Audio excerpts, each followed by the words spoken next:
স্বাগত জানাচ্ছি এখন প্রকাশে, সঙ্গে আছি এজি মাহমুদ। আজকে আমরা আলাপ করতে চাই জলদি খাবারের জলদি অসুখ অর্থাৎ ফাস্টফুড প্রসঙ্গে আলাপ করতে চাই। আমাদের সঙ্গে আজকে আলাপে রয়েছেন স্টুডিওতে তানজিম শাফিন, আমার সহকর্মী, এবং সেই সঙ্গে রয়েছেন সামিনা জামান কাজুরি, পুষ্টিবিদ, এবং সেই সঙ্গে আরও রয়েছেন মোহাম্মদ শাহেদ হোসেন, রেস্তোরাঁ ব্যবসায়ী।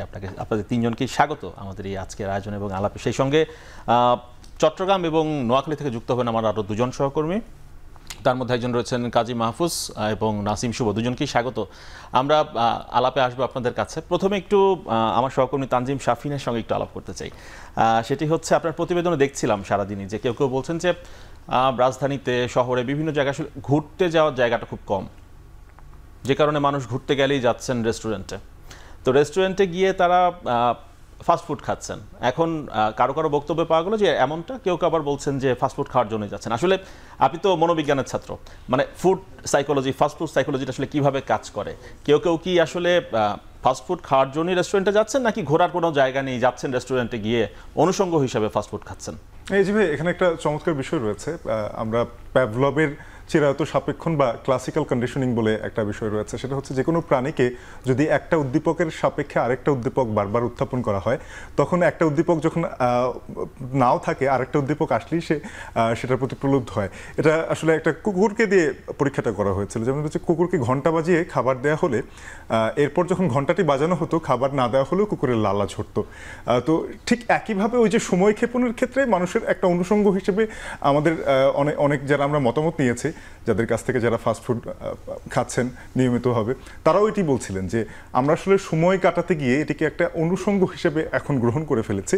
এবং এমন অবস্থা হয়েছে যে এখন আমি সময় কাটাচ্ছি, কিন্তু আমি যদি এই অনুষঙ্গটি ব্যবহার না করছি, তাহলে আমার সময়টা আর কাটতে চাইছে না। ঠিক এমনি করে আমরা যদি দেখি যে বাংলাদেশে ফাস্টফুডটা মূলত ঢাকা থেকে শুরু হয়েছিল। ঢাকায় 60-এর দশক থেকেই ফাস্টফুডটা বেকারির কাজ ঘরে আসে। তো সেখান থেকে ফাস্টফুড ধীরে ধীরে ধীরে ধীরে রেস্তোরাঁগুলোতে জায়গা করে নেয়। এবং এখন তো জানেন যে ফুটপাথ থেকে শুরু করে একেবারে বাসার নিচে যে দোকানগুলো রয়েছে, একেবারে স্টেশনারি দোকান, সেখানেও দেখা যাচ্ছে যে কয়েকটা ফাস্টফুড তৈরি করে রাখা হচ্ছে। অর্থাৎ আমরা বলতে পারি যে সময় কাটানোর অনুষঙ্গ একদিকে রয়েছে যেমন করে, আবার অন্য আরেকটা বিষয় রয়েছে যে ফাস্টফুডের স্বাদের একটা ভিন্নতা রয়েছে ব্যাপকভাবে। শাফিন, মানে প্রতিবেদন করতে গিয়ে এটি মনে হয়েছে কিনা যে আমি কোথাও খেতে গেলাম, সেখানে তো আমি ফাস্টফুড না খেয়ে অন্য খাবারও খেতে পারি, কিন্তু ফাস্টফুডই কেন? আচ্ছা, এখানে কয়েকটি বিষয় রয়েছে। যে ফাস্টফুডের দামের একটি বিষয় রয়েছে, যে ফাস্টফুড কারা বেশি খাচ্ছে সবচেয়ে বেশি। আমরা যদি দেখি যে 15 থেকে যারা 30-35 বছর বয়সের মধ্যে রয়েছে, অর্থাৎ আমরা বলতে পারি স্কুল কলেজ গোয়িং যারা ছাত্রছাত্রী রয়েছে, তাদের থেকে শুরু করে ইয়াং কর্পোরেট যারা রয়েছেন, তাদের কফি শপের দিকটায় তারা বেশি ঝুঁকেন। কিন্তু তারপরেও তাদেরও একটা বড় অংশগ্রহণ রয়েছে। তাদের কাছে কিন্তু খুব বেশি টাকা নেই, বা ওই যে আমরা বলি খুচরা টাকা, বা আসলে খুব বেশি পকেটে টাকা সবসময় থাকে না, কিন্তু সময়টা আছে। তাই এই সময়টা কাটানোর জন্য তাদের কাছে যেই টাকাটা রয়েছে, সেটার মধ্যে তারা সবচেয়ে মুখরোচক খাবারটা খেতে চায়, কনজিউম করতে চান। সেখান থেকে ফাস্টফুডে চলে আসা। আবার সারাদিন কিন্তু আমাদের হেভি মিল খাওয়া সম্ভব না। সকালবেলা দেখা গেছে যে টিফিন ব্রেক রয়েছে, তখন কেউ ভাত খাওয়ার চেষ্টা করবে না, তখন ওই ফাস্টফুডের খাবার খেয়ে যদি আসলে সময়টা কাটানো যায়। শাফিন, ফিরবো আপনার কাছে। কাজুরি আপা এবং শাহিদ ভাই, আপনারা রয়েছেন, কিন্তু একটু সহকর্মীদের আমরা একটু অভিজ্ঞতাগুলো জেনে আসি, যেহেতু প্রতিবেদনে তারাও যুক্ত ছিলেন। কাজী মাহফুজ, প্রতিবেদন করেছেন আপনি, সেখানে একটি অংশে দেখলাম যে চট্টগ্রামে 40 কোটি টাকার ফাস্টফুডের বাজার বলছেন। তার মানে বিশাল অঙ্কের, বিশাল সংখ্যক একটি ভোক্তা শ্রেণী রয়েছে চট্টগ্রামে ফাস্টফুডের। তো সেক্ষেত্রে ক্রেতারা তো জানেন অনেকেই যে ফাস্টফুড খাওয়াটা কিছু কিছু ক্ষেত্রে স্বাস্থ্য ঝুঁকির কারণ হয়ে থাকে, তারপরেও তারা কনজিউম করছেন। খাবারের মান নিয়ে ক্রেতারা কতটুকু সচেতন বলে আপনার কাছে মনে হয়েছে কাজ করতে গিয়ে, প্রতিবেদনের কাজ করতে গিয়ে? ঠিকই বলেছেন। আমরা এই ফাস্টফুড নিয়ে কাজ করতে গিয়ে দেখেছি, চট্টগ্রাম শহর তো বটেই, গ্রামীণ পর্যায়ে আশপাশের যে উপজেলাগুলো আছে সেখানেও কিন্তু সমান তালেই বিস্তৃতি ঘটেছে ফাস্টফুডের দোকানে। আমরা দেখেছি চট্টগ্রাম শহরের অভিজাত প্রায় 150টি ফাস্টফুডের দোকান রয়েছে। তার পাশাপাশি স্ট্রিট ফুড বা রাস্তার পাশের যে দোকানগুলো আছে, আবার মার্কেট কেন্দ্রিক যে ফুডকোর্টগুলো আছে, সেগুলোও প্রায় 500-র কাছাকাছি। বলা যায় যে সব মিলিয়ে প্রায় 650-র কাছাকাছি ফাস্টফুডের দোকান রয়েছে চট্টগ্রামে, যেখানে আমরা দেখেছি দৈনিক এক একটি দোকানে গড়ে 20,000 টাকা বেচাকেনা হয়, যা মাস শেষে আমরা হিসেব করে দেখেছি প্রায় 40 কোটি টাকার একটা বাজার রয়েছে ফাস্টফুডের। আপনি যে বিষয়টি নাসিম শুভ, আপনার কাছে আসছি এবার, কাজী মাহফুজের কাছে যাচ্ছি আবারও, সম্ভবত আমরা শুনতে পাচ্ছি না তাকে পরিষ্কার। নাসিম শুভ, আপনি জানেন যে আপনি আপনার প্রতিবেদনে বলেছেন যে নোয়াখালীতে বেকারির এক সময় বিশাল জৌলুস ছিল, এখন ফাস্টফুড চলে এসেছে। মানে এই যে প্রক্রিয়াটা, এই যে রূপান্তর প্রক্রিয়াটা, বেকারি থেকে কি মানে মুনাফা করা যাচ্ছিল না, ফাস্টফুড থেকে কি আশাব্যঞ্জক মুনাফা করতে পারছেন ব্যবসায়ীরা? এই কারণেই কি রূপান্তরটা কিনা বেকারি থেকে ফাস্টফুডে চলে আসা বা বেকারির পাশাপাশি ফাস্টফুডের আইটেম রাখা?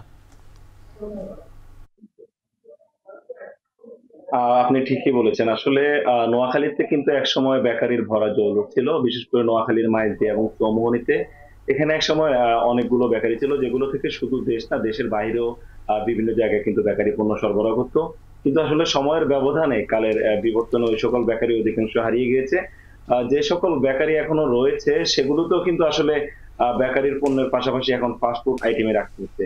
তো আমরা প্রতিবেদন করতে গিয়ে কথা বলেছি বেশ কয়েকজন বেকারি মালিকের সাথে। তারা আসলে যেটি বলছেন যে এখন আর শুধুমাত্র বেকারি পণ্য রাখলে তাদের আগের মতো কিন্তু মুনাফা হয় না, কারণ এখন নতুন প্রজন্ম যারা রয়েছে তারা বেকারির পাশাপাশি ফাস্টফুডের প্রতি অনেক বেশি ঝুঁকছেন। সেজন্য আসলে তারা তাদের মুনাফার কথা চিন্তা করে কিন্তু এক প্রকার বাধ্যই বলা যায় বেকারি পণ্যের পাশাপাশি ফাস্টফুড আইটেমও তারা রাখতে হচ্ছে। এবং সময়ের যে চাহিদা, সেই চাহিদার কথা বিবেচনায় করেই কিন্তু তারা বেকারি পণ্যের পাশাপাশি একই দোকানে কিন্তু তারা ফাস্টফুডও রাখছেন। শুভ, শুনছিলাম আপনার কাছ থেকে। আমরা একটু এবার আসতে চাই আসলে রেস্তোরাঁ ব্যবসায়ী শাহেদ হোসেনের কাছে। শাহেদ ভাই, আমরা শুনছিলাম আমাদের সহকর্মীদের অভিজ্ঞতা সম্পর্কে জানছিলাম। এখন যেটি আপনার কাছ থেকে যেটি আমরা জানার, সেটি হচ্ছে ফাস্টফুড তৈরি করতে গিয়ে বা রেস্টুরেন্টের খাবার তৈরি করতে গিয়ে আমরা জানি যে আসলে অনেক ধরনের উপকরণ ব্যবহার করা হয়। সেখানে কৃত্রিম চিনি থাকে, অনেক সময় হাইড্রোজেনযুক্ত আসলে তেল ব্যবহার করা হয়। এই বিষয়গুলো নিয়ে আপনারা কতটা সচেতন যে ক্রেতারা যেন স্বাস্থ্য ঝুঁকি মুক্ত খাবার পান, ভোক্তারা যেন পান, সেই বিষয় নিয়ে আপনাদের ভাবনাটা কি? ধন্যবাদ ভাইয়া। আমি বেসিক্যালি এই জায়গাটাতে কিছুটা আলাদা করব ফাস্ট ফুড এবং এখনকার কালচারে যে রেস্টুরেন্টগুলো আমরা পরিচালনা করছি তাদের সাথে। ফাস্ট ফুডের পরের স্টেজটা হয়তো স্ট্রিট ফুড। তো দেখা যাচ্ছে যে আমরা আসলে সব কিছুই হয় ভালোর জন্য। এখন যেই উদ্যোগটা নেওয়া হয়েছে গভর্নমেন্টের পক্ষ থেকে, আমাদের ফার্স্ট স্টেপের যে রেস্টুরেন্টগুলো আছে, দ্যাট মিনস আমরা বলতে যাচ্ছি যে আমরা যারা রেস্টুরেন্ট পরিচালনা করছি ঢাকা অথবা বিভিন্ন বিভাগীয় শহরগুলোতে, তাদের প্রতি গভর্নমেন্টের একটা নজর আছে এবং সেখানে আমাদের একটা গ্রেডিং সিস্টেম দেয়া হচ্ছে। বাট যত্রতত্রভাবে ফাস্ট ফুড অথবা স্ট্রিট ফুডের যে স্থাপনাগুলো আছে সেখানে কোনো বেসিক্যালি গ্রেডিং সিস্টেম নাই। আর আমরা যে টাইপের রেস্টুরেন্ট পরিচালনা করি এই জায়গাগুলোতে আমাদের এক্সপিরিয়েন্সড, এবং আমরা রেস্টুরেন্ট ওনার অ্যাসোসিয়েশন থেকে অল টাইম সবাইকেই একটা করে মেসেজ এভরি উইক থ্রো করি। সেটা হলো আমাদের যে ইনগ্রিডিয়েন্টসগুলো আছে সেই ইনগ্রিডিয়েন্টসগুলো ডেইলি বেসিসে চেক করা যে এগুলো আসলে ডেট এক্সপায়ার হয়ে গেল কিনা, অথবা এই ইনগ্রিডিয়েন্টসগুলো যারা ম্যানুফ্যাকচারার তাদের কোনো যদি ইম্পোর্টেড প্রোডাক্ট হয়ে থাকে সেখানে কোনো ইম্পোর্টেড সিল আছে কিনা। আমরা এই জায়গাগুলোতে অনেক ধরনের ব্যতয় দেখেছি এতদিন, যে হয়তো আমি কিছুদিন আগেই শুনলাম যে সবচাইতে বেশি ফাস্টফুডে ইউজ হয় টমেটো ক্যাচাপ। তো এই টমেটো ক্যাচাপটা তৈরি হয় বেসিক্যালি আপনার মিষ্টি কুমড়া থেকে, এবং আরেকটা আছে সেটা হলো তেঁতুলের টক, এটাও কোনো এক ধরনের কেমিক্যাল থেকে নাকি তৈরি হচ্ছে আর কি, এটা আমি একটা নিউজে পেয়েছি। তো এই জায়গাগুলোতে আসলে স্কিপ করার জন্য আমরা ইন হাউস কিছু ইনিশিয়েটিভ নিয়েছি, লাইক সস অথবা মেয়োনিজ অথবা চিজ, এই জায়গাগুলোতে আমরা নিজেরাই তৈরি করছি ইন হাউস।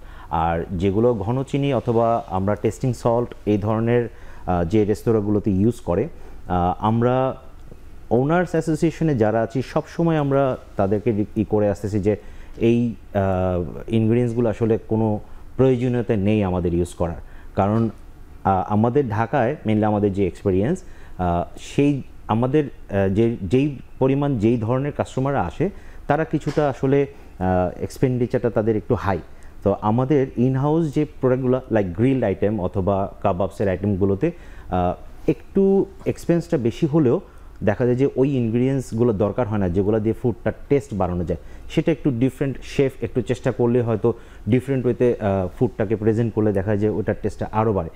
লোকাল কিছু প্রোডাক্ট আছে সেগুলোকে ইউজ করলে এটার টেস্টটা বেড়ে যায়। তো আমাদের এই যে ফাস্ট ফুডে যেই পরিমাণ, অথবা আমি ফাস্ট ফুড শুধু বলবো না, আমি কিছু কিছু বুফের যেই রেস্টুরেন্টগুলো আছে সেই জায়গাগুলোতেও টেস্টিং সল্ট প্রচুর পরিমাণ ইউজ হয়। সেটা হয়তো এখন কিছুটা কমে আসছে, কারণ কন্টিনিউয়াসলি গভর্নমেন্টের এন্ড থেকে অভিযান পরিচালনা করার পরে এই ধরনের টেন্ডেন্সি অনেক কমে গিয়েছে আমার কাছে এখন তো মানে বেশিরভাগ খাবারে আমরা দেখি যে খাবারের অন্যতম উপকরণ হয়ে দাঁড়িয়েছে চিজ, মানে বিভিন্ন ধরনের চিজ ব্যবহার করা হয়ে থাকে। সেটা তো আসলে আমরা দেখি ফাস্টফুডে প্রচুর পরিমাণ চিজ ব্যবহার হয়। রাইট এই চিজটা বেসিক্যালি আমাদের ইম্পোর্টেড, আমরা বাইরের থেকে নিয়ে আসি, যে অথরিটি বাইরের থেকে নিয়ে আসার পরে আমরা তাদের কাছ থেকে কালেক্ট করি। আর এখন এই মুহূর্তে আসলে যে চিজগুলো আমরা ইউজ করি সেটা হোমমেড চিজ, আমরা নিজেরাই তৈরি করি। হয়তো দেখা যাচ্ছে যে এক্সপায়ার ডেট আমাদেরকে দিতে হয়, যে হয়তো সেলফ লাইফ 3 ডেজের মতো, আমরা 2 ডেজের মধ্যে সেগুলো রিমুভ করে ফেলি। আচ্ছা, এটা একটু শুনি আমরা তাহলে কাজুরি আপার কাছ থেকে। কাজুরি আপা, আসলে এই যে চিজ ব্যবহার করা হয় প্রচুর ফাস্টফুড আইটেমে, সেটি তো জানতে চাই আপনার কাছ থেকে যে এই ব্যবহারে আসলে স্বাস্থ্য ঝুঁকি বাড়ে কতটা। সেই সঙ্গে আমরা তো মানে সবাই কম বেশি রেস্টুরেন্টে যাই, ফাস্টফুড আমাদেরও খেতে অনেক সময় ভালো লাগে, আমার নিজেরও আসলে বার্গার খেতে খুব ভালো লাগে, যদিও সেটা মানে প্রতিদিন না, হয়তো মাসে একদিন হয়তো বাইরে গেলে বা সপ্তাহে কোথাও ঘুরতে গেলে হয়তো খাওয়া হয়ে থাকে। এটা একটু ব্যাখ্যা করবেন যে ফাস্টফুড যে গ্রহণ করছি আমরা, সেটি আসলে মানে সপ্তাহে বা মাসে কতবার বা কতটুকু গ্রহণ করলে আসলে সেটা ঝুঁকির কারণ হবে না? রাইট, আপনি খুবই অ্যাপ্রোপ্রিয়েট বলেছেন। আমি যখন ডিসকাশনটা শুরু হয়েছিল বা আপনাদের রিপোর্টটা দেখছিলাম, আসলে তো আমরা বাঙালি, আমাদের যে আনন্দ বলি, অনুষঙ্গ যেটাকে আপনারা বলছিলেন, আনন্দের একটা অনেক বড় পার্ট কিন্তু হচ্ছে খাবার। আমরা ঈদ বলি, আমরা কোনো বাসায় গেস্ট ইনভাইট করা বলি, আমরা যে কোনো সেলিব্রেশন বলি, আমরা কিন্তু আসলে খাবার ছাড়া কিছু চিন্তাই করতে পারি না। সো এটা ট্র্যাডিশনালি এবং আমাদের এই জিনিসটাকে হচ্ছে অনেক বছরের পর বছর চর্চা করা হয়েছে। এখন এক সময়ের মাছে ভাতে বাঙালি, তারা এখন আসলে হয়ে যাচ্ছে, আপনার এই রিপোর্টটা দেখেই মনে হচ্ছিল যে অনেকটা ফাস্ট ফুডে বাঙালি। সো এই জায়গাটা হচ্ছে অ্যাওয়ারনেসের একটা যে বিষয় ছিল, যেটা আসলে এইভাবে সচেতনতা আসেনি, যেটা এখন আমরা আলাপ করছি। আপনি কিন্তু খুব চমৎকার করে কোয়েশ্চেনটা করেছেন, অ্যাপ্রোপ্রিয়েট কোয়েশ্চেন, যে আসলে কতবার বা উইকলি যদি আমি চিন্তা করি সেটা কখন আমার জন্য হার্মফুল না। প্রথমে জানি যে আসলে কি ফাস্টফুডটা হার্মফুল কনসিডারিং যদি আপনার কি ইনগ্রিডিয়েন্টস দিয়ে তৈরি হচ্ছে, যেটা একটু আগে শাহেদ ভাই বলছিলেন। সো ওই বিষয়টাও একটু খেয়াল করতে হবে যে quality and safety with hygiene এটাকে মেনটেন করা হচ্ছে কিনা। সো আসলে কিন্তু ফাস্টফুড খারাপ না, সেটা হচ্ছে আপনার প্রিপারেশন এবং কি কি দিয়ে তৈরি করা হচ্ছে সেটার সাথে। সেকেন্ড হচ্ছে আপনি আসলে সারা দিনে যেটা আপনার রেগুলার আমরা বলি একটা প্ল্যাটার, সো আপনার একটা প্ল্যাটারে আপনার সব ধরনের নিউট্রিয়েন্টস দরকার, সেই নিউট্রিয়েন্টসগুলো কিন্তু সব কিছু আপনি ফাস্টফুডে পাচ্ছেন না।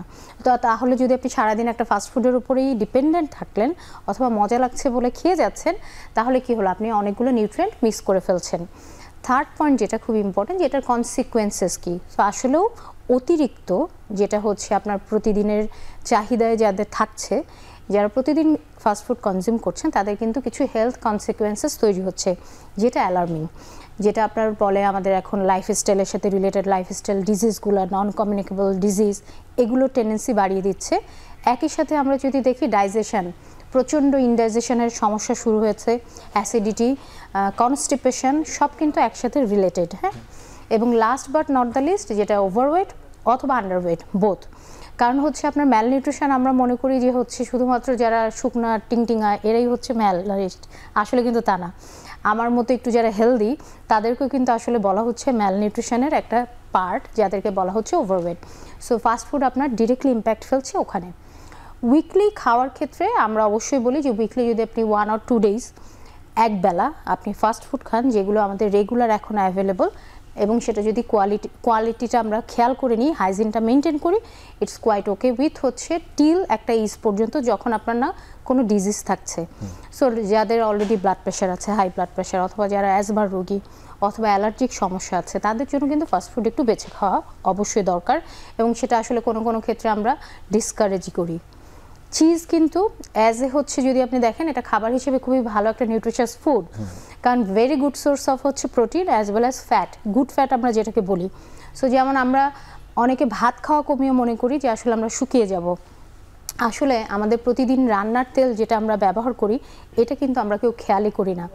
খুব কম বেশি আপনি অ্যাভারেজে, আমরা মাঝখানে একটা সার্ভে দেখছিলাম যেখানে ICDDRBতে করা হয়েছে, ওখানে বলেছে যে 2টা কারণে এখন এই যে আমাদের ম্যালনিউট্রিশনের যে রেটটা বেড়ে যাচ্ছে। একটা হচ্ছে আমরা আসলে নিউট্রিশন যেটা ম্যাক্রোনিউট্রিয়েন্ট, যেটা হচ্ছে প্রোটিন, ফ্যাট, কার্বোহাইড্রেট চুজ করতে পারছি না, এবং কার্বোহাইড্রেট কমিয়ে আমি কি করছি, ফ্যাট খাওয়া বাড়িয়ে দিচ্ছি, আমি রান্নায় তেলের পরিমাণ কমালাম না, কিন্তু আমি ভাতই খাচ্ছি না, তারপর আমি বলছি যে আমার তো ওয়েট বেড়ে যাচ্ছে, কি বিষয়, বিকজ আমি আসলে জিনিসটা কানেক্টই করতে পারছি না। সেকেন্ড যেটা বলেছে যে আমাদের ফুড প্রিপারেশনে বা ফুড প্রসেসিংয়ে আমরা সব মাইক্রোনিউট্রিয়েন্ট নষ্ট করে ফেলছি। সো লাইক আমরা যদি চিন্তা করি যে আমরা একটা সবজি কিনলাম, কিনে সেটাকে অনেক সময় আমরা যেহেতু এখন ওয়ার্কিং, ফ্রিজে হচ্ছে সংরক্ষণ করছি, তারপর ওটাকে বের করছি, আবার ওটাকে ধুচ্ছি, ধুয়ে রান্না করছি, অনেক ওভার হিটে খোলা রেখে আমরা রান্না করে ফেলছি। সো যা মোটামুটি আপনার মাইক্রোনিউট্রিয়েন্ট বলতে ভিটামিনস অ্যান্ড মিনারেলস ছিল সব উড়ে টুড়ে চলে গেল। সো আসলে ওটা ঠিক না। চিজ অবশ্যই গুড ফুড, বাট সেটাকে আপনাকে খেয়াল করতে হবে যে আপনার পোর্শন সাইজ কী। সো আমরা এটাই বলি যে সারাদিনে মিল্ক অ্যান্ড ডেইরি জাতীয় প্রোডাক্ট, মানে হয় আপনি দুধ খাবেন অথবা দুধ জাতীয় কোনো খাবার, যেটা দই, পনির এবং হচ্ছে বাটার, এগুলো আসবে, আপনার দিনে 2 বার আপনি খেতে পারেন, 2 to 3 সার্ভিং। সো সার্ভিংটা আসলে ইন্ডিভিজুয়াল যারা সামনে আছেন দর্শক, ওনাদের জন্য বোঝা কঠিন। সো এক্ষেত্রে আমরা ওয়েট ওয়াইজ হচ্ছে জিনিসটাকে সাজেস্ট করে থাকি। আমাদের একটি বিরতির সময় হয়েছে, আমাদের সঙ্গে আমার সহকর্মীরা রয়েছেন, আপনারা রয়েছেন, একটি বিরতি নিয়ে ফিরে আসি, তারপর আবার আলাদা। দর্শক, বিরতির পর আবারও ফিরছি এখন প্রকাশে।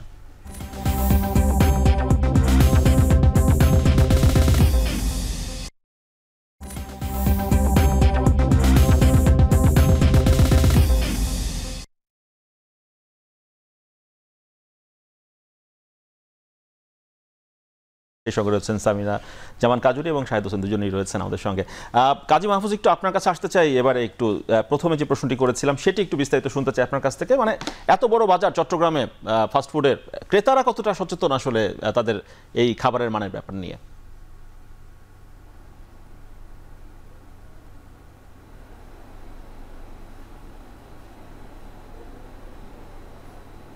কাজী মাহফুজ শুনতে পাচ্ছেন নিশ্চয়ই আমাকে? মানে ক্রেতারা কতটা সচেতন চট্টগ্রামে, এত বড় ইন্ডাস্ট্রি, মানে 40 কোটি টাকার ট্রেড হচ্ছে ফাস্টফুডে, ক্রেতারা কতটা সচেতন? মাহফুজ। ফাস্টফুড নিয়ে কাজ করতে গিয়ে আমাদের কাছে যে বিষয়গুলো নজরে এসেছে তার মধ্যে গুরুত্বপূর্ণ একটি বিষয় হচ্ছে এই খাবারগুলোকে, বিশেষ করে বার্গার, পিৎজা, স্যান্ডউইচ, একই সাথে চিকেনের যে নানান রকম আইটেম, এগুলো তৈরি করতে গিয়ে বিশেষ করে পেভমেন্ট কেন্দ্রিক যে সকল ফাস্টফুডের দোকানগুলো আছে সেখানে তারা এগুলোকে আকর্ষণীয় করার জন্য এবং মুখরোচক করার জন্য সেখানে বিশেষ ধরনের রং এবং কেমিক্যাল মেশায়, যা নিশ্চিতভাবে বলা যায় স্বাস্থ্যের জন্য ক্ষতিকর। একই সাথে আরেকটি বিষয় বলে রাখি, সেটি হচ্ছে ফ্লেভার আনার জন্য। আপনি জানেন যে এই ফাস্টফুডগুলোকে প্রক্রিয়াজাত করে তৈরি করা হয়, সেই জায়গাতে আমরা দেখেছি সঠিক যে ফ্লেভারটা আনার জন্য অনেক সময় কৃত্রিম ফ্লেভারটা মেশানো হয়। আপনি জানেন এই কৃত্রিম ফ্লেভারগুলো মেশানোর কারণে অনেক সময় কাঠের মধ্যেও যদি এই ফ্লেভারগুলো মেশানো হয় তখন অরিজিনাল একটা ফ্লেভার চলে আসে, এমনটি অনেকে আমাদেরকে বলেছেন। তো সেই জায়গাতে আসলে কতটুকু স্বাস্থ্য ঝুঁকি রয়েছে এই খাবারগুলোতে সেটি সহজেই। মাহফুজ, এখন এটা তো ক্রেতাদের পক্ষে রেস্টুরেন্টে গিয়ে যাচাই বাছাই করা সহজ নয়, সেক্ষেত্রে যারা তদারকি প্রতিষ্ঠান রয়েছে, যারা সংস্থা রয়েছে, তাদের তৎপরতা কতটুকু? নিরাপদ খাদ্য কর্তৃপক্ষ, একই সাথে ভোক্তা অধিকার সংরক্ষণ অধিদপ্তর, নিরাপদ খাদ্য কর্তৃপক্ষ, তাদের সাথেও আমরা কথা বলেছি। তারা আমাদেরকে বলেছেন আসলে লোকবল সংকট একটি বিষয়।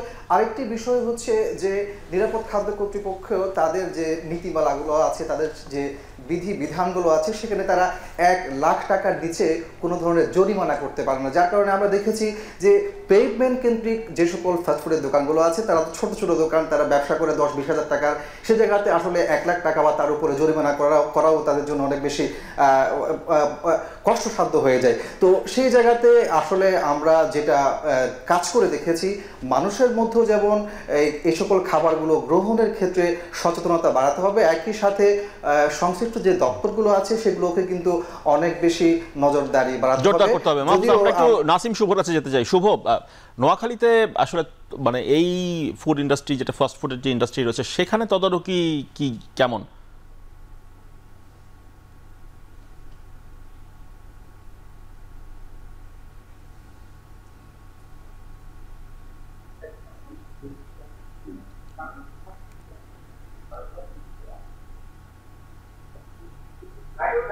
নাসিম শুভ, শুনতে পাচ্ছেন নিশ্চয়ই? তদারকির বিষয়ে জানতে চাই, নোয়াখালীতে তদারকির মানটা কেমন? আমরা তো চট্টগ্রামের এক্সপিরিয়েন্স জানছিলাম, অভিজ্ঞতা জানছিলাম, নোয়াখালীর অভিজ্ঞতা কেমন?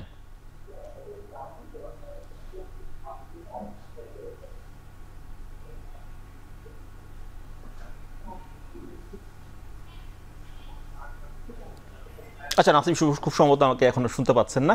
আমরা একটু এই প্রসঙ্গে আসি। শাফিন, আপনি তো যেহেতু কাজ করেছেন, অনেক রেস্টুরেন্টে ঘুরেছেন, অনেক রেস্তোরাঁয় গিয়েছেন, আমরা যে বিষয়টি জানছিলাম যে ধরুন আজকে যে পরিমাণ পিৎজা তৈরি হলো, বার্গার তৈরি হলো, সব তো বিক্রি হয় না।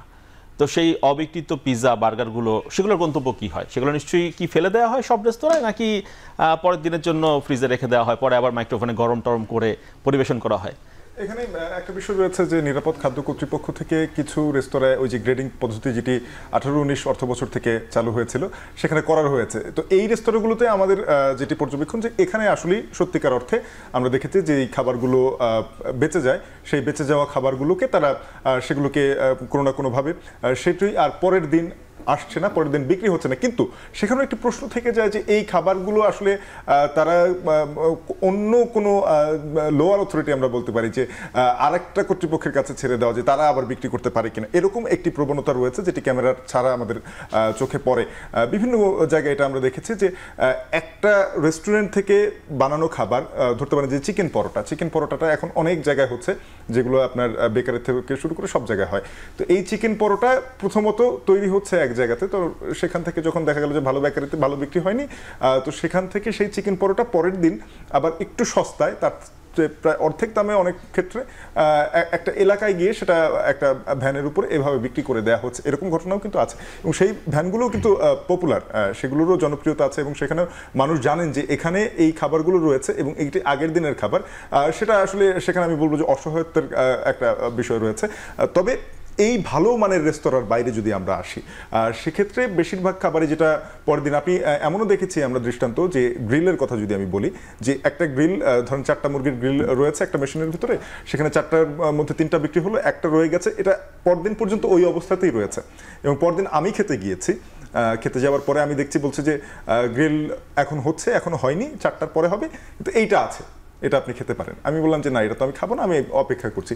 কিন্তু আমি পরক্ষণেই দেখলাম যে আরেকজনকে আসলে সেই গ্রিলটা কেটে দেওয়া হলো। যারা সচেতন নয় তাদের ক্ষেত্রে শাহেদ ভাই, শুনবো আপনার কাছ থেকে এই বিষয় নিয়ে বক্তব্য। কারণ আমরা অনেক কিন্তু পাড়া মহল্লার কিছু দোকান দেখি, যেখানে দেখি যে তারা বার্গার রেডি করে কাচের শোরুমে বা শোকেসে সাজিয়ে রেখেছেন, বার্গার তৈরি করে সাজিয়ে রেখেছেন।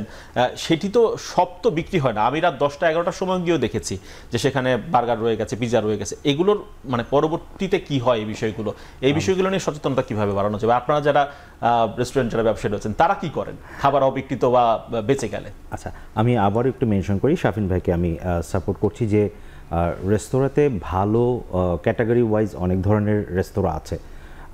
আমরা যারা বুটিক রেস্টুরেন্টগুলো বেসিক্যালি পরিচালনা করি, আমাদের স্ট্র্যাটেজিটা একটু ডিফারেন্ট। আমরা যেটা করি যে আমরা র ফুড থেকে আমরা প্রিপেয়ার করে দিই কাস্টমারকে। দ্যাট মিনস আমার কোনো ফুড বেঁচে যাওয়ার অপশনস নেই। আমরা যখন কোনো অর্ডার জেনারেট হয়, সেখানে আমাদের কিচেনে সেই অর্ডারটা পাস হলে আমরা একদম র প্রোডাক্ট থেকে সেই ফুডটা প্রিপেয়ার করে, তার টাইম নিই 30 to 35 মিনিটস, দেন আমরা প্রিপেয়ার করে একদম সেই অবস্থাতে কাস্টমারকে আমরা সার্ভ করে থাকি। বাট এর বাইরে যারা লাইক ফাস্ট ফুড অথবা স্ট্রিট ফুড, এরা আসলে সব প্রোডাক্ট সেল হয় না, এবং আমরা যেটা সাসপেক্ট করছি সেটাই হয় অনেক সময়, যে এই ফুডটাকে পরবর্তী দিনে হয়তো তারা ফ্রোজেন অবস্থায় রেখে দেয়, অথবা যেই প্রোডাক্টের ক্যাটাগরি ওয়াইজ নন ফ্রোজেন হলে নন ফ্রোজেন, ড্রাই আইটেম হলে ড্রাই আইটেম কোনোভাবে রেখে দেয়। এক্সপায়ার হয়ে গেলেও কোনো সমস্যা নেই, সেটা পরের দিন তারা আগে চালানোর চেষ্টা করে। আমি সুন্দর একটা উদাহরণ দিতে পারবো এখানে, যে আমি ধানমন্ডিতে দেখেছি যে যারা স্ট্রিট ফুড, আগে প্রচুর স্ট্রিট ফুড ছিল যত্রতত্রভাবে, তো সোসাইটির তত্ত্বাবধানে এবং সিটি কর্পোরেশন যেটা করেছে যে সব স্ট্রিট ফুডগুলোকে তারা সেখানে অবৈধ স্থাপনা যা ছিল সব সরিয়ে দিয়ে একটা জায়গায় তারা লোকেট করেছে, এবং সেই জায়গা থেকেই যখন প্রোডাক্টগুলা কোনো স্পেসিফিক গ্রাহকের হাতে চলে যাচ্ছে, মনিটরিংটা আরও ইজি হচ্ছে যে তারা আসলে ফুডগুলাকে কী করছে। কারণ আমার পুরো শহর জুড়ে যদি যত্রতত্রভাবে স্ট্রিট ফুড থাকে, মনিটরিংয়ের সমস্যা হয়। আমাদের এখানে যে প্রবলেমটা সলভ হয়েছে, আমি মনে করি যে সোসাইটির উদ্যোগে, যে তারা নিজেরাই এখন মনিটরিং করে, সিটি কর্পোরেশনে যারা দায়িত্বে আছেন তারাও মনিটরিং করে, এবং এই মনিটরিংয়ের জন্য তারা আবার এক্সট্রা লোক নিয়ে দিয়েছে, যেটাকে আমরা বলি সাইকেল বাহিনী। তারা এই ফুডের কোয়ালিটিও মেইনটেইন নিঃসন্দেহে করে। এটি একটি ভালো উদ্যোগ, মানে এটি একটি অবশ্যই, এই অবশ্যই। দৃষ্টান্ত অনেকে অনুসরণ করতে পারে। আমরা সাহেব, problem একটু নিয়ে- কাজুরি আপার কাছ থেকে শুনে নিই Sure, একটু sure. বিষয়টি। কাজুরি আপা, মানে এই যে খাবার বেঁচে যাওয়ার যে আমরা দেখতে পাই, অনেক জায়গায় খাবার বেঁচে যায়, সেটা আবার পরের দিন মাইক্রোওভেনে গরম করে বিক্রি করা হয়। এই খাবারগুলো একদিন 2 দিন পরে মাইক্রোওভেনে গরম করে ফাস্টফুডগুলো খাওয়ার পরে সেটির প্রতিক্রিয়া কি হতে পারে? রাইট, সেটার প্রতিক্রিয়া প্রথম যেটা আসে যে আসলে মাইক্রোওভেন কোনো একটা খাবারই যখন সেকেন্ড টাইম হিট করা হয়, সো সেটা একটা চুলায় করি, এখন তো আমাদের মাইক্রোওভেনের যুগের কারণে ওটা চটজলদি হয়েছে, গরম করে রাইট, দেওয়ার জন্য চটজলদি। ব্যবহার করা হয় দোকানে। সো ওভেনের যে গরম হওয়ার কারণে যেটা হয় সেটা হচ্ছে যে আমরা বলি যে খাবারের যে র ম্যাটেরিয়ালসগুলো ছিল ডিনেচার্ড হয়ে যায় ইমিডিয়েটলি। একটা হচ্ছে আপনি ফ্রিজিং করেছেন এবং ফ্রিজিংয়ের পর সেটাকে আবার বের করলেন, করে এখন আপনি মাইক্রোওভেনে দিলেন, সো যেটার ওর যে নেচার যেটা ছিল সেটা ডিনেচার্ড হয়ে গেল, এবং সেটা হওয়া মানেই হচ্ছে ইটস হার্মফুল, এবং এটা আপনাকে যে প্রপার যে নিউট্রিশন সাপোর্ট দেওয়া দরকার ছিল সেটা দিচ্ছে না। সো হার্মফুলের 2 রকম হতে পারে, একটা হচ্ছে আপনি কীভাবে প্রিজার্ভ করেছেন। সো ফ্রিজিংয়ে perishable and non perishable things এরকম একটা বিষয় থাকে। সো আপনি সব গণ রেখেছেন এবং ওখানে অবশ্যই ব্যাকটেরিয়ার একটা কন্টামিনেশন হতেই পারে। তারপরে অনেক ব্যাকটেরিয়া আছে যেটা কিন্তু ফ্রিজে হিমায়িত অবস্থায় থাকতে পারে, এবং একইভাবে কিন্তু মাইক্রোওভেনেও তাকে খুব বেশি কাবু করা যাচ্ছে না। সো এই জায়গাগুলোতে কিন্তু কোনো না কোনোভাবে এটা তার যেমন পেটের যে অসুবিধা তৈরি করছে, যে কারণে অ্যাসিডিটিটা তৈরি হচ্ছে, যে কারণে ইনডাইজেশন তৈরি হচ্ছে, ইভেন ক্ষুধামন্ধা, যেটা এই ক্ষুধামন্ধা তৈরি হওয়ার পেছনেও কিন্তু এই ধরনের এই ব্যাপারটা আমরা কাজ ফ্রোজেন করছে। ফুড নিয়ে একটু কথা বলবো, যে ফ্রোজেন ফুডের আসলে যে ব্যবহার সেটা শুনবো। একটু নাসিম শুভর কাছ থেকে জেনে আসতে চাই। তার আগে নাসিম শুভ, ফাস্ট ফুডের প্রসার বেড়েছে নোয়াখালীতে, বলছিলেন ফ্রোজেন ফুডের চাহিদা কেমন? আমরা তো জানি শহর অঞ্চলে ফ্রোজেন ফুডের চাহিদা বাড়ছে।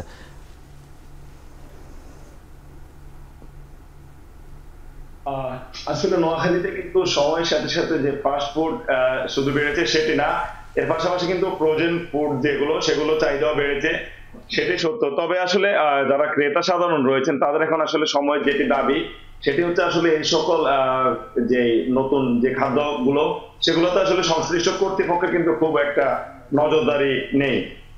নিরাপদ খাদ্য কর্তৃপক্ষ বলেন কিংবা ভোক্তা অধিকার সংরক্ষণ অধিদপ্তর বলেন, এই ধরনের অধিদপ্তরগুলো কিন্তু এগুলোতে নজরদারি। জি শুভ, শুনলাম। একটু আমরা কাজী মাহফুজের কাছ থেকে শুনে শেষ করব আপনাদের। কাজী মাহফুজ, ফ্রোজেন ফুডের চাহিদা চট্টগ্রামে কেমন, এটির বাজার কেমন? ফাস্টফুড নিয়ে কাজ করতে গিয়ে এই প্রসঙ্গটুকু কি আপনার সামনে এসেছিল কিনা, ফ্রোজেন ফুডের বিষয়টি?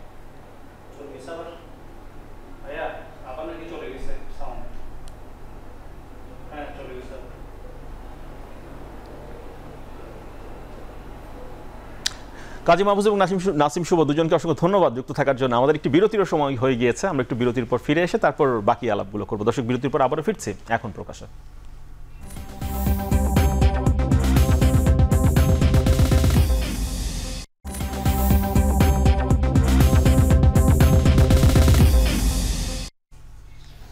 বিরতির পর আবারও ফিরে এলাম এখন প্রকাশে। আলাপ করছি আমরা জলদি খাবারের জলদি অসুখ প্রসঙ্গে।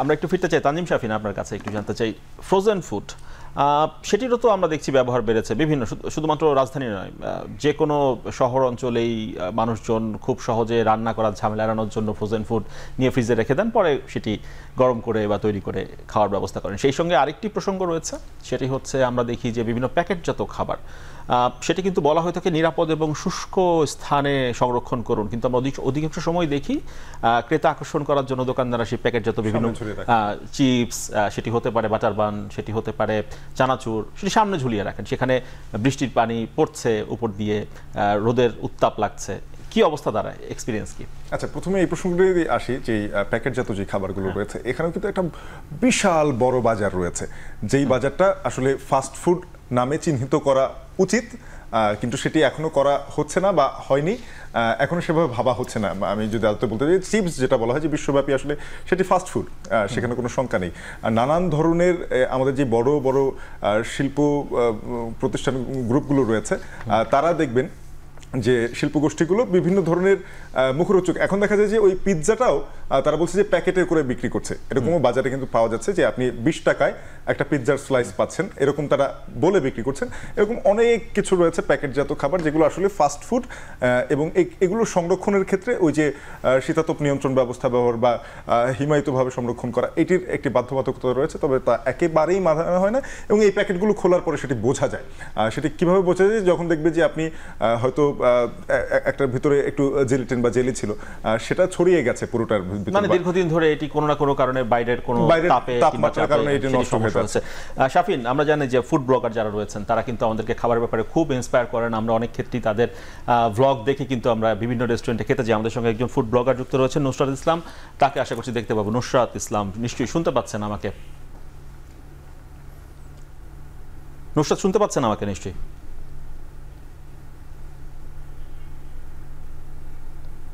আচ্ছা, নুসরাতকে এখনো আমরা ঠিক পরিষ্কার যুক্ত করতে পারিনি। আমরা একটু কাজুরি আপার কাছ থেকে জেনে তারপর শাহিদের কাছ থেকে আসি। কাজুরি আপা, একটু ব্যাখ্যা করবেন এই যে ফ্রোজেন ফুড, তারপর আমরা এই যে প্যাকেটজাত খাবার, এই প্রসঙ্গে জানতে চাই। নিরাপদ স্বাস্থ্য ঝুঁকি। প্রথমে যে প্রেক্ষাপটটা বলেছেন যে আসলে ট্রু, আমাদের এখন এই যে ফাস্ট ফুড বলেন, ফ্রোজেন ফুড বলেন, সব কিছুর মেইন যে কারণটা সেটা হচ্ছে কনভেনিয়েন্স। সো আমরা কনভেনিয়েন্সটাকে কনসিডার করতে গিয়ে আসলে আমরা কি দিচ্ছি ফ্যামিলিকে বা আমরা নিজেরা কি খাচ্ছি এটা হয়তো খেয়াল করছি না। সো এই জায়গাটায় আসলে প্যাকেটজাত ফুড বা হচ্ছে যেটাকে আমরা ফাস্ট ফুড বলছি, ফ্রোজেন ফুড বলছি, এই জায়গাগুলোতে কিন্তু যারা ম্যানুফ্যাকচারার তারা কিন্তু অনেক বড় একটা ভূমিকা রাখতে পারেন। সো ম্যানুফ্যাকচারিংয়ে ওনারা এখন যেমন এক্সপায়ারি ডেট, ম্যানুফ্যাকচারিং ডেট উল্লেখ করছেন, একই সাথে যে কত টেম্পারেচারে রাখা উচিত, কি পজিশনিংয়ে রাখা উচিত, অ্যাটলিস্ট কিন্তু কনজিউমার কিন্তু যারা কেনেন একটু দেখে হলেও এখন বিস্কিটের এক্সপায়ারি ডেটটা দেখেন, একই সাথে ওইভাবে একইভাবে জিনিসটাকে কিন্তু মেনটেন করার চেষ্টা করেন। বাট সমস্যা হচ্ছে আপনার ট্রেডে, যেটা আপনি বললেন যে দোকানদাররা যে বিভিন্ন জায়গায় রাখছে, এবং আমাদের এখানে যে হট অ্যান্ড হিউমিড, একটা তো হচ্ছে রেনি সিজনের তো বিষয় ছিলই, একই সাথে যে সানলাইট এবং এখন যে হিউমিড যে ওয়েদারটা, এই দুটাই কিন্তু হচ্ছে সব ধরনের যে প্যাকেট, এই প্যাকেট কিন্তু প্রোটেক্ট করতে পারছে না। সো এই প্যাকেট যে সেফ, যেটাকে আমরা বলছি যে এখন সেফ প্যাকেজিং, সেটা নিয়েও কিন্তু যারা কমার্শিয়াল প্রোডাকশনে আছেন ওনাদের উপর কিন্তু অনেক ধরনের পলিসি ইমপ্লিমেন্টেশনের প্রসেসে আছে, বাট সবাই সেটা ফলো করছেন না। সো এই জায়গাটায় আসলে বাংলাদেশ ফুড সেফটি অথরিটি বলেন অথবা যেটা আমাদের ভোক্তা অধিকার, এদেরকে অনেক বেশি আসলে এখন হচ্ছে ফোকাস করতে হবে। হিমায়িত খাবারের ব্যাপারে ভেরি সিম্পল, যে আপনাকে দেখতে হবে যে আপনি পেরিশেবল, সেমি পেরিশেবল, নন পেরিশেবল এই খাবারগুলোকে আলাদা রাখছেন। এই জন্যই আমাদের ডিপ ফ্রিজ আমরা বলি, নর্মাল ফ্রিজ আমরা বলি। সো ডিপ ফ্রিজে আপনি পরোটা রাখছেন একদিকে, ইটস ওকে, সেই পরোটার সাথে পাশেই মাংসের প্যাকেটটা আপনার রাখা যাবে না। সো এইভাবে জিনিসটাকে মেনটেন করতে হবে বাসাতে, সেম ওয়েতে আপনার যে কোনো রেস্টুরেন্টে। এটা একটু শুনি শাহিদের কাছ থেকে। শাহিদ ভাই, অনেক সময় আমরা অভিযান দেখি যে ভোক্তা অধিকার অভিযান চালাচ্ছে, বিভিন্ন সংস্থা অভিযান চালাচ্ছে, সেখানে দেখি তারা কি আবিষ্কার করলো, ফ্রিজে একই সঙ্গে কাঁচা পণ্য এবং সেই সঙ্গে যেটি প্রক্রিয়াজাত পণ্য একই সঙ্গে পাশাপাশি রাখা ফ্রিজে। মানে এই বিষয়গুলো কেন হয়? আপনারা খাদ্য এবং উপকরণ সংরক্ষণের ব্যাপারে কতটুকু সচেতনতা রাখেন? কারণ ভোক্তার পক্ষে তো, আমার পক্ষে তো আপনার ফ্রিজ খুলে গিয়ে দেখা সম্ভব না কিভাবে রেখেছেন খাবার। আমি আসলে বলতে চাচ্ছি যে ভোক্তা একাংশে আমি নিজেও, আমার পরিবার যখন আমার নিজের প্রতিষ্ঠানে খেতে আসে তারাও ভোক্তা, তাদের অবশ্যই তাদের দিকটাও আমাদেরকে দেখতে হয়। কিন্তু আমি তো তাকে অন্য কোথাও নিতে পারছি না, আমার রেস্টুরেন্টে নিয়ে আসছি। বাট আমি যদি ঠিক উল্টোভাবে চিন্তা করি যে আমার পরিবার বাদে আমার আশেপাশের সবার পরিবার যখন আমার এখানে আসছে, আসলে এটা সচেতনতার অভাব। একজন রেস্তোরাঁ ব্যবসায়ী যখন তার কিচেন অথবা তার স্টাফদের ফলো আপ না করবে, তখনই আসলে এই মিসম্যাচগুলো হয়। আমি আমার এক্সপিরিয়েন্স থেকে বলতে পারি, আমি অনেক রেস্তোরাঁতে অভিযান পরিচালনা করতে দেখেছি যেখানে কাঁচা মাংস, রান্না করা মাংস এবং ইভেন আপনার মিল্ক, দুগ্ধজাতীয় প্রোডাক্ট সব একই ফ্রিজে রেখে দেওয়া হয়েছে, একই ফ্রিজের। এবং আইএসআই সার্টিফিকেট প্রাপ্ত একটা রেস্টুরেন্টে গিয়ে দেখেছি তাদের পিছনের কিচেনের আপনার একদম কি বলবো র যে শাক ইউজ হয়, সেখানে আবার তারা নুডলস রেখে দিয়েছে শাকের উপরেই আপনার রান্না করা। তো আসলে এই যে জিনিসগুলো, এটা তো দেখার লোকবল অনেক কম, কন্টিনিউয়াসলি ফলো করা যায়ও না। এটার সচেতনতাটা আসলে আমাদের মধ্য থেকে আসতে হবে যারা আমরা রেস্তোরাঁ ব্যবসায়ী আছি, এবং এভরি ডের মধ্যে প্রতিদিন 2 বার করে আমাদেরকে ফলো আপ করতে হবে যে আমার স্টাফ ঠিকভাবে আমি যে গাইডলাইনটা দিয়েছি সেটা মেনটেন করছি কিনা। আমি বিজনেস করছি, আমি যদি বলি যে না আমার স্টাফকে আমি একবার বলে দিয়েছি দ্যাটস এনাফ, আমি 1 মাস পরে আবার আসবো, হবে না। এই জায়গাগুলোতে আমাদেরকে প্রথমে সচেতন হতে হবে। ভোক্তা অধিকার এসে আমাদেরকে জরিমানা করবে, আমরা জরিমানার টাকা দিয়ে আবার নিজেদের মতো করেই করবো। বিজনেস তো 1 মাস 2 মাস হলে দেখা যায় যে চলে আসে টাকাটা, অথবা তার চেয়ে বেশি চলে আসে। সো এটা নিজে যদি সচেতন না হই, এটা আসলে কোনোভাবেই চেঞ্জ করা সম্ভব না। আপনি বারবারই একটা জায়গায় ফোকাস করছিলেন যে আমরা তো ভিতরে গিয়ে দেখতে পাই না।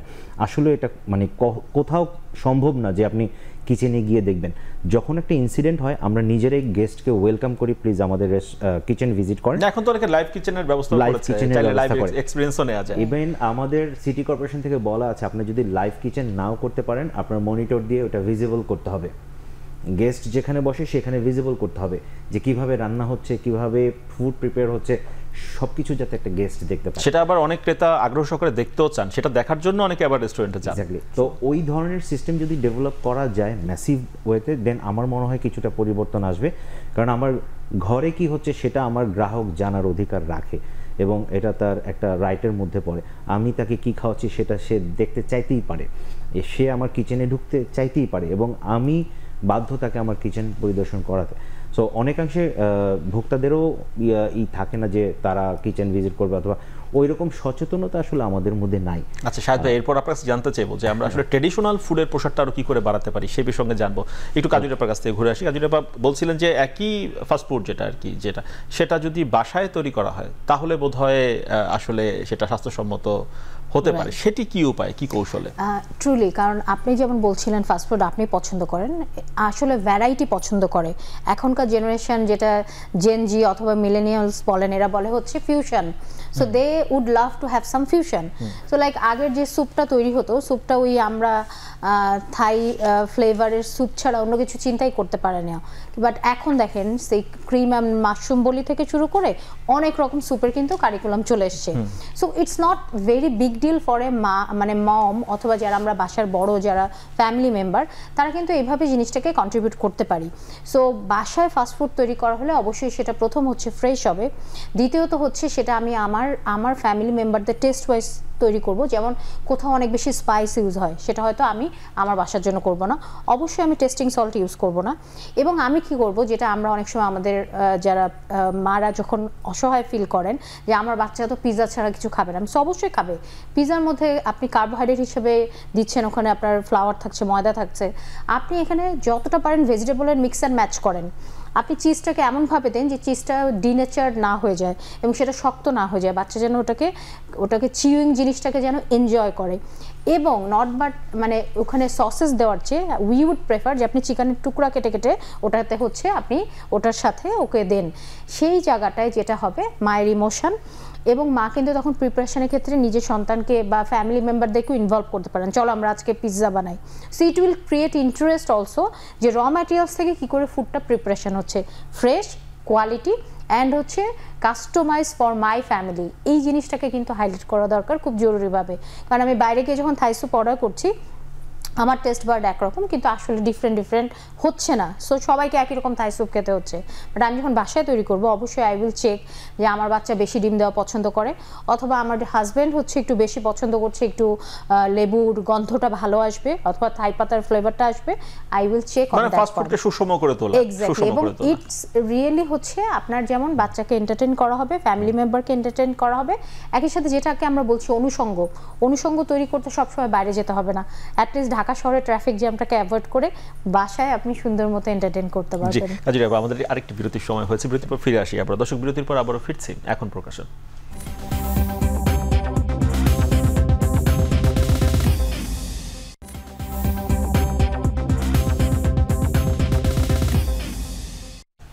বিরতির পর আবারও ফিরে এলাম এখন প্রকাশে। জলদি খাবারে জলদি অসুখ প্রসঙ্গে আলাপ করছিলাম। শাহেদ ভাই, আপনার কাছে ফিরবো। সেটি হচ্ছে ট্রেডিশনাল ফুডের প্রসার কীভাবে বাড়ানো যায়। আমরা শুনছিলাম কাজুরি আপা পরামর্শ দিচ্ছিলেন, টিপস দিচ্ছিলেন যে কীভাবে ফাস্টফুড যেটা আমরা বাইরে খাচ্ছি সেটা ঘরেই তৈরি করা যায়, তাতে করে তো আপনার ব্যবসা কমে যেতে পারে। আপনারা মানে গ্রাহকের জন্য স্বাস্থ্য উপযোগী সুষম খাবার যেটা করছেন আপনারা, সেই সঙ্গে ট্রেডিশনাল ফুডের প্রসার বাড়ানোর জন্য কী ভাবনা রয়েছে? আচ্ছা, আমরা আপনি জানলে হয়তো আনন্দিত হবেন যে ট্রেডিশনাল ফুডের মার্কেটটা এখন অনেক বড়। আমরা যদি আমাদের বাংলাদেশের পার্সপেক্টিভে বলি, ট্রেডিশনাল আমাদের যে ফুডগুলো আমরা আগে দেখে আসছিলাম সেগুলো আবার ফিরে আসছে, বাট একটু ডিফারেন্ট ওয়েতে, শিকড়ে ফিরে যায় এই টাইপের। যেমন আগে আমরা চিতল মাছের কোফতা খেতাম, এখন কিন্তু এই চিতল মাছের কোফতা, ল্যাটা খিচুড়ি অথবা এই ধরনের আইটেমগুলো, অথবা আমরা পুরনো যেই ট্রেডিশনাল ওয়েতে রান্না হতো আঞ্চলিক খাবার, সেই জায়গাগুলোতে এটা আমি বেসিক্যালি বলবো কমিউনিকেশন ভালো হওয়াতে সারা বাংলাদেশের এই ফুডগুলো আমরা এখন পাচ্ছি। বিভিন্ন আঞ্চলিক খাবারগুলো আমরা একই জায়গায় পাচ্ছি। তো এইটা প্রসার অনেক বেশি। রিসেন্ট আমি একটা আপনাকেই বলবো যে আমি একটা ডেটাতে দেখেছি যে ঢাকায় ট্রেডিশনাল ফুড আপনার ফাস্ট ফুড অথবা আমরা বিদেশি ফুডের চাইতে অনেক বেশি জনপ্রিয়তা পাচ্ছে।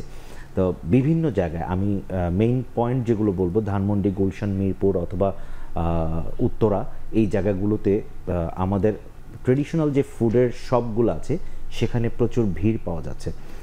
কিন্তু সমস্যাটা হলো যে আমরা আসলে পুরনো জিনিসকে যখন আবার নতুনভাবে উজ্জীবিত করি, সেখানে আমাদের প্রাইসিং স্ট্র্যাটেজিটা আমরা আসলে তখন বুঝতে পারি না যে কিভাবে করব। আমরা হয়তো এখনকার যারা সমসাময়িক সময়ের আমাদের স্কুল গোয়িং অথবা ইউনিভার্সিটির ছেলে মেয়ে যারাই আছে, তারা আসলে অনেক আগে, লাইক 15-20 বছর আগে অথবা তারও আগের ফুডগুলো কেমন ছিল জানতো না। আমরা সেগুলোকে ফিরিয়ে আনাতে আমরা কেউ কেউ হয়তো সুযোগ নিচ্ছি। যেমন আমি যদি বলি যে বৃষ্টির সময়টা ল্যাটা কচুরি, বাট সেটার দাম রাখছি 1500 টাকা। হ্যাঁ, এই সুযোগটা এটা যদি নেই তাহলে আমাদের ওই ফুডটাকে আবার উজ্জীবিত করার যে প্রসেসটা সেটা আসলে কিছুই হবে না। আমাদের প্রাইসিং স্ট্র্যাটেজির সাথে সাথে আমাদের ফুড কোয়ালিটি, ট্রেডিশনাল যে ফুড কোয়ালিটি, সেটাকে ঠিক রাখতে হবে। এবং অনেকেই চেষ্টা করছে, হয়তো আগামী কয়েক বছরের মধ্যে সেটার ফলাফল আমরা দেখতে পাবো যে বাইরের চেইনগুলোর চাইতে আমাদের লোকাল ফুড বেশি জনপ্রিয়। শাহেদ ভাই, আমরা একটু আতঙ্কিত হই মাঝে মাঝে যখন আমরা দেখি যে অনেক ফাস্ট ফুডের দোকানে অফার দেওয়া হয় যে একটি বার্গার কিনলে আরেকটি বার্গার ফ্রি। তখনই মানে আমার কাছে মনে হয় যে বার্গারটি কি মানে আগে বানানো বা কোনো কারণে বেঁচে যাওয়া উপকরণ দিয়ে বানানো কিনা, নাহলে একটি বার্গার হয়তো 300 টাকা দামের একটি বার্গারের সাথে আরেকটি 300 টাকা দামের বার্গার ফ্রি দেওয়া হচ্ছে। এই প্রশ্নের জবাব শুনবো। তার আগে একটু তানজিম শাফিন, আমরা দেখি যে এখন প্রচুর ইউটিউবে আমরা দেখতে পাই সামাজিক যোগাযোগ মাধ্যমগুলোতে মূলত ফুড ব্লগারদের বেশ আধিপত্য। আপনার কাছ থেকে শুনি, ইনফ্লুয়েন্স যারা করেন আসলে তাদের তো আসলে এক ধরনের দায়বদ্ধতার জায়গা রয়েছে। তারা তো অনেকেই ফুড ব্লগিং করেন এবং তাদের ফুড ব্লগিং দেখে আমরা রেস্টুরেন্টে যেতে উৎসাহিত হই। তো কিন্তু সেখানে কি মানে খাবার নিয়ে ঝুঁকি নিয়ে, স্বাস্থ্য ঝুঁকি নিয়ে সচেতনতার কথাগুলো বলা হয়? খুব বেশি কি আসে ফুড ব্লগিং এই বিষয়গুলো? খুব একেবারে আসে না এমন নয়, কিন্তু যেই মাত্রায় আসে সেটাও পর্যাপ্ত নয়। একটা ছোট্ট উদাহরণ দিয়ে একটু বলতে চাই যে ইউরোপের দেশ নেদারল্যান্ডসে আপনার 150 বছর আগে তারা পৃথিবীর সবচেয়ে খর্বকার জাতির মধ্যে একটা ছিল। তাদের গড় উচ্চতা ছিল 5 ফুট 5 ইঞ্চি। বর্তমান আজকের দিনে দাঁড়িয়ে তাদের গড় উচ্চতা হচ্ছে 5 ফুট 11 ইঞ্চি। এবং এই যে বৈপ্লবিক পরিবর্তন তাদের গঠনে, আকৃতিতে, সবকিছুর পেছনে বিশেষজ্ঞরা যেটি বলছেন সেটা হচ্ছে তাদের খাদ্যাভ্যাস। এখানে একটা ব্র্যান্ডিং এর বিষয় আছে। আপনি যে বলছিলেন যে এই যে যারা ফাস্ট ফুডকে প্রমোট করছে বা যারা ব্লগিং করছে, ফুড ব্লগিং করছে, এই যে ব্র্যান্ডিংটা আপনি দেখেন যে আমরা ওই যে পশ্চিমা কার্টুন দেখেছি পপাই, সেখানে দেখানো হতো যে স্পিনাচ বা পালং শাক খেয়ে একটা মানুষ শক্তিশালী হচ্ছে। তো এই যে এই বিষয়গুলো এটা থেকে যায় এবং আমাদের মনে হয় যে এইখানে আসলে তাদের একটা বড় নজর দেওয়ার জায়গা আছে এবং তারা যদি এই জায়গাটা তুলে ধরতে পারেন যে এই খাবারগুলো নিরাপদ, তাহলে আরো সহজ হয়। যাদের লোকবল সংকট রয়েছে, নিরাপদ খাদ্য কর্তৃপক্ষ, ভোক্তা সংরক্ষণ অধিদপ্তর, তারা আসলে তাদের কাছ থেকে আরো সহজ হয়ে যায় যে তারা যদি চিহ্নিত করে দিতে পারে, কারণ অনেক মানুষ ফুড ব্লগিং দেখে উৎসাহিত হন কিনা বা এই ফুড ব্লগিং ইস্যু দেখা হয় আপনার, সেখান থেকে অভিজ্ঞতা কেমন? আপনার পুষ্টি নিয়ে তারা সচেতন বা আরো সচেতনতার জায়গা রয়েছে, করা যেতে পারে সেটা? ট্রু, এটা হচ্ছে ফুড ব্লগারদের কিন্তু একটা অনেক বড় রোল আছে। আপনি যেটা বলেছেন ইনফ্লুয়েন্সিয়াল, কারণ দেখে আমরা রেস্টুরেন্টে যাচ্ছি, রাইট, আমরা খেতে যাচ্ছি, রিভিউ দেখছি, উনি ওখানে গিয়েছেন, এটা ছিল। বাট আমরা কিন্তু শুধু খেয়াল করি যে ওখানে ছবি তোলা সুন্দর করে যাবে কিনা আর কি কি আইটেম আছে। বাট ট্রুলি এই ক্ষেত্রে বোধহয় একটু ওনারাও এগিয়ে আসতে পারেন যে আসলে ফুড ভ্যালুটা নিয়ে যদি কথা বলেন যে কোন খাবারটা চুজ করব। বিকজ আমরা সবসময় বলি যে আপনি রাতের যে খাবারটা প্ল্যাটার চুজ করছেন, you have to choose every nutrients, না হলে তো আসলে 6টা নিউট্রিয়েন্টসের কম্বিনেশন বলা হবে না। একটু শাহেদ ভাইয়ের কাছ থেকে শুনে শেষ করবো আমরা আমাদের আজকের আলাপ। শাহেদ ভাই, ওই একটি দিল আরেকটি ফ্রি, এটা আসলে কতটুকু হেলদি? আসলে এটা একটা বিজনেস স্ট্র্যাটেজি। আমরা যদি মনে করি যে এটা আসলে পুরনো ফুডটাকে দেয়া হচ্ছে, সেটা না। এটা অনেক বিজনেস স্ট্র্যাটেজি থাকে যে আমার কস্টিংয়ে যদি আমি আরেকটা প্রোডাক্ট দিই তাহলে আমার ফুড স্টেপটা বাড়বে, গেস্টের স্টেপিংটা বাড়বে। তো ওইটা অনেক রেস্টুরেন্ট দেয় যে একটা ফুড কিনলে আরেকটা ফ্রি, অথবা আপনার একটা প্ল্যাটারের সাথে আরেকটা প্ল্যাটার ফ্রি। তো আমি মনে করি না বেসিক্যালি এটা কোনো ধরনের স্বাস্থ্য ঝুঁকি আছে এই ধরনের ফ্রি খাবার। প্রমোশনাল খাতিরে আসলে করে থাকেন আসলে। শাহেদ ভাই, কাজুরিয়া ভাই এবং তানজিম শাফিন, তিনজনকে ধন্যবাদ সময় দেওয়ার জন্য। আজকে দর্শক শেষ করছি। এখন প্রকাশ সঙ্গে থাকার জন্য ধন্যবাদ সবাইকে।